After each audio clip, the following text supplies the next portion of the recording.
Everybody wants a HEMI. And while they're fighting over 5.7 liters with lifter problems and price tags that climb every year, 3 Ram engines are sitting on used lots across the country, ignored, underpriced, and quietly running past 250,000 miles. Nobody's buying them, nobody's talking about them. And that's exactly why they're the best deals in the Ram market right now. The first engine on this list is the one that gets the least respect of any motor ever put in a Ram 1500. It's a V6 in a truck world that worships V8s. It doesn't make impressive power. It doesn't sound aggressive at idle. It doesn't have a badge that makes people nod in approval at a gas station. And it's been running for 300,000 miles in trucks that most buyers wouldn't look at twice. The 3.9-liter Magnum V6 was available in the Ram 1500 from 1992 through 2003. 175 horsepower. 225 pound-feet of torque. Numbers that make V8 owners laugh, numbers that make used truck shoppers scroll to the next listing without a second thought. And that reaction, that automatic dismissal, is exactly why this engine is on a list of gold mines instead of a list of regrets. The 3.9 is part of the Chrysler LA engine family, the same platform that produced the 5.2 Magnum and the 5.9 Magnum, two of the most respected truck engines Chrysler ever built. Same engineering DNA, same design philosophy, same pushrod overhead valve architecture that eliminates the timing chain complexity, the variable valve timing failures, and the overhead cam vulnerabilities that plague newer engines. The 3.9 is the smallest member of that family, and it inherited every strength the platform has to offer. Pushrod design means 2 valves per cylinder, operated by a single camshaft sitting inside the block. No overhead cams, no timing chain tensioners stretching over 100,000 miles, no cam phasers failing because oil pressure dropped for 30 seconds during a cold start. The valve train is about as mechanically simple as a V6 gets in a truck application. Valve guides on the 3.9 are durable. They don't develop excessive play at the mileages where overhead cam engines start burning oil through worn guide seals. The valve covers sit right on top of the engine, fully accessible, which means any valve adjustment or gasket replacement is a basic hand tool job that takes an hour in a driveway.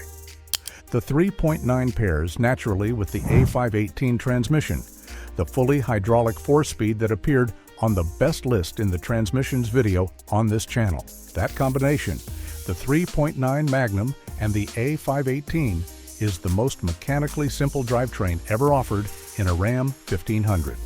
No electronic governor on the transmission, no variable valve timing on the engine, no cylinder deactivation, no multi-displacement system. 2 components that do their jobs through hydraulic pressure, mechanical linkage, and engineering that was proven decades before either one was installed in a truck. Parts for the 3.9 are cheap and available everywhere, not specialty order cheap, not internet-only cheap. Walk into any auto parts store in any town in America cheap. Gaskets, filters, ignition components, water pumps, alternators. The entire maintenance ecosystem for this engine is priced for the owner who does their own work and stocked in quantities that reflect how many millions of these were produced. You will never wait for a back-ordered part on a 3.9 Magnum. The part is on the shelf right now in the store closest to your house for less than you'd expect to pay. Is it fast? No. Will it tow your 30-foot camper up a mountain grade? No. Does it have the torque to spin tires on dry pavement? Not a chance. But here's what it does. It starts every morning. It runs at operating temperature without overheating. It burns clean, maintains compression, and asks for nothing more than oil changes, coolant, and the occasional belt. It does this at 100,000 miles. It does this at 200,000 miles. And the owners who kept it maintained are watching it do this past 250,000 miles, while trucks with more impressive engines are already in the scrapyard. And there's one more thing the 3.9 does that the V8 crowd will never admit matters: fuel economy. In a full-size Ram 1500, the 3.9 returns 18 to 22 miles per gallon in mixed driving. That's 4 to 6 miles per gallon better than a 5.9 Magnum in the same truck. Over 200,000 miles of ownership, that difference adds up to thousands of dollars in fuel savings. The truck was already cheaper to buy. The parts are cheaper to replace. And now it costs less to drive every single day. The 3.9 isn't exciting, it's economical. And economical is what keeps a truck on the road long after exciting has been parked. The 3.9 Magnum is the engine nobody wants in a truck.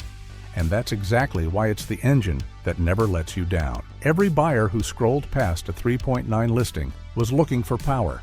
The owner who bought it was looking for a truck that runs, and 20 years later, it's still running. The second engine on this list is the one that lives in the shadow of its bigger brother. If you've spent any time on Ram forums, in Facebook groups, or talking to truck owners at a tailgate, you've heard the same advice repeated 1,000 times. Get the 5.9. The 5.9 Magnum is the king. The 5.9 is the one that runs forever. And all of that is true. The 5.9 earned its reputation. But while everyone was chasing the 5.9, they walked right past the engine sitting next to it on the same lot, in the same truck, for $1,000 to $2,000 less, doing 95% of the same job. The 5.2-liter Magnum V8, 318 cubic inches, was available in the Ram 1500 from 1994 through 2001. 230 horsepower, 295 pound-feet of torque. Same LA platform as the 5.9, same block architecture, same head design, same pushrod overhead valve layout, same rotating assembly principles. The 5.2 and the 5.9 are not cousins. They're brothers, built on the same foundation, in the same factory, with the same engineering priorities. The difference is displacement. The 5.9 has more cubic inches, which means more torque, 335 pound-feet versus 295. That 40 pound-feet gap is real. You'll feel it when you're towing at gross vehicle weight on a long grade. You'll feel it when you're merging onto a highway with a loaded bed.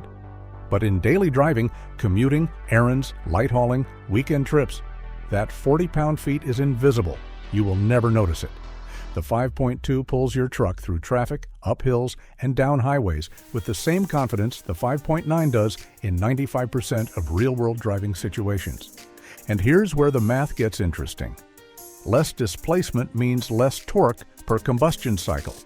Less torque per cycle means less stress on the bearings, less stress on the rod bolts, less stress on the crankshaft journals, and less thermal load on the cylinder walls.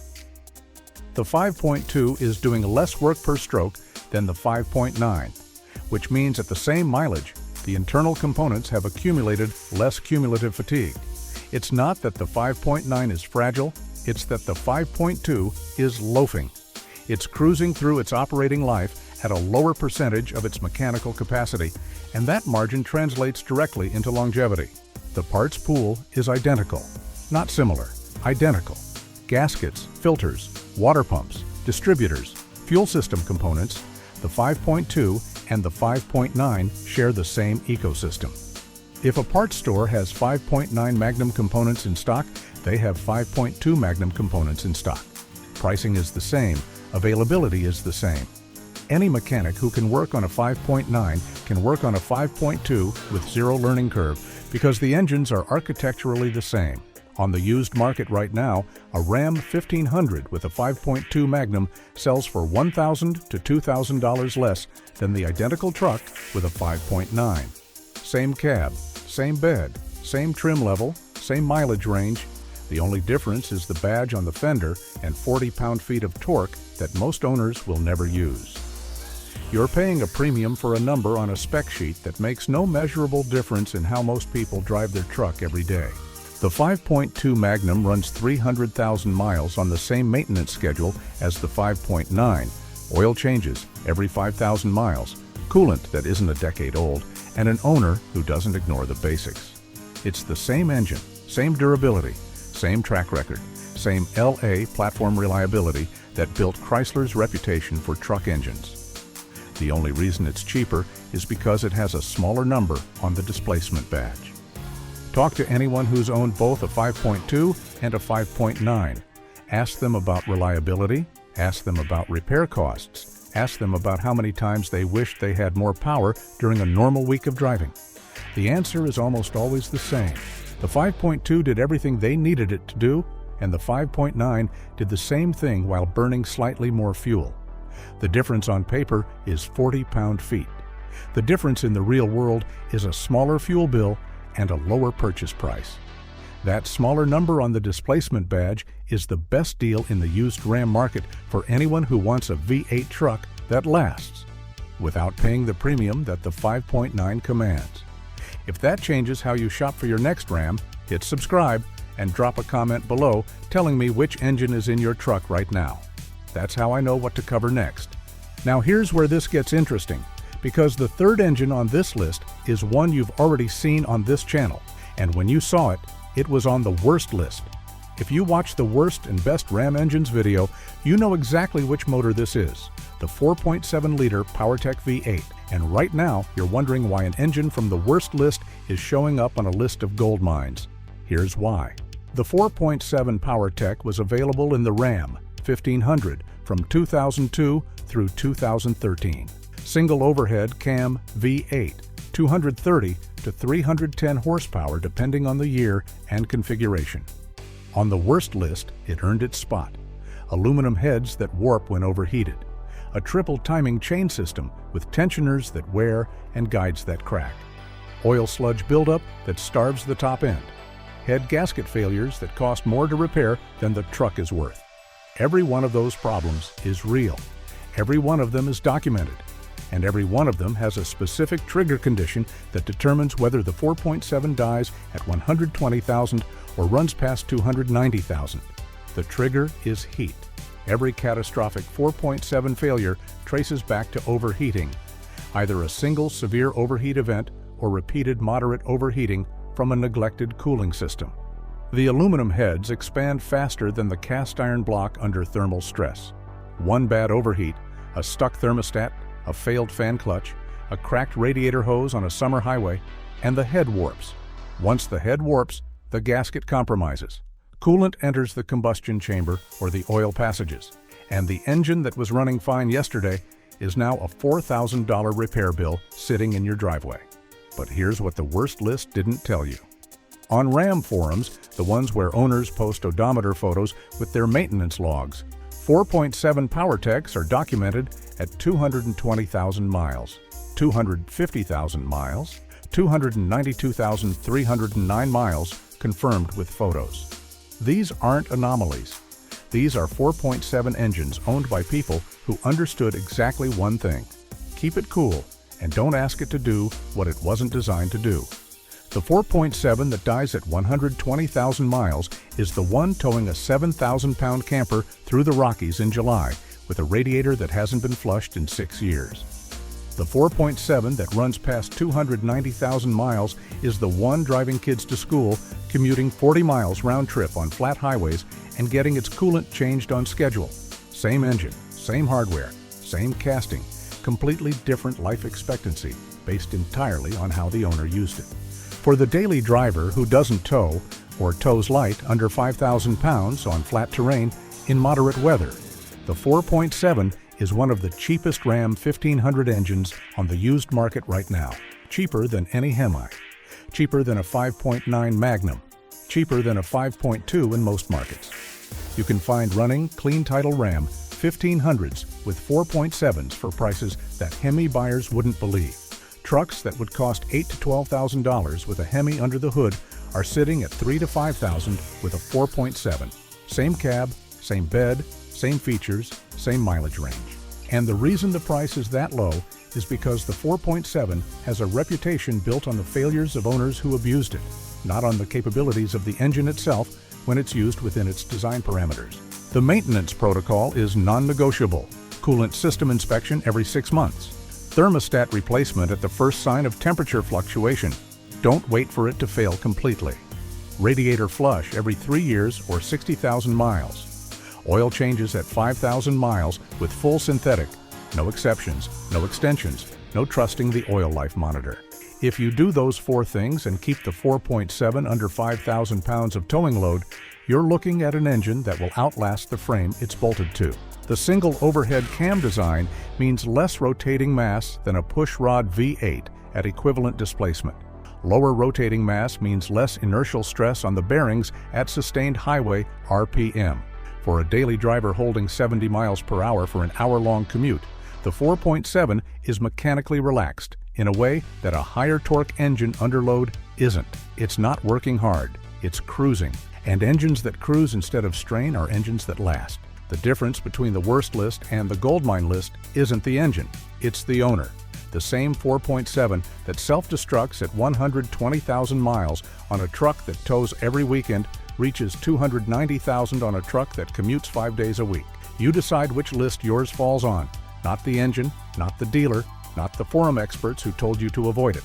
You, your maintenance, your usage, your decision to respect the limits of the hardware you bought.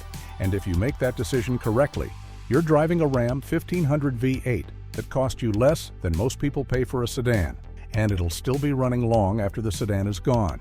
3 engines, all cheap, all ignored, all running past 250,000 miles in driveways across this country while everyone else is fighting over HEMIs. The 3.9 Magnum that nobody wants. The 5.2 Magnum that everyone skips for the 5.9. The 4.7 PowerTech that the internet told you to avoid. Every one of them is sitting on a used lot right now, priced lower than it should be, waiting for the buyer who's smart enough to look past the badge and focus on the maintenance log. The cheapest Ram engines aren't cheap because they're weak. They're cheap because everybody wants a HEMI.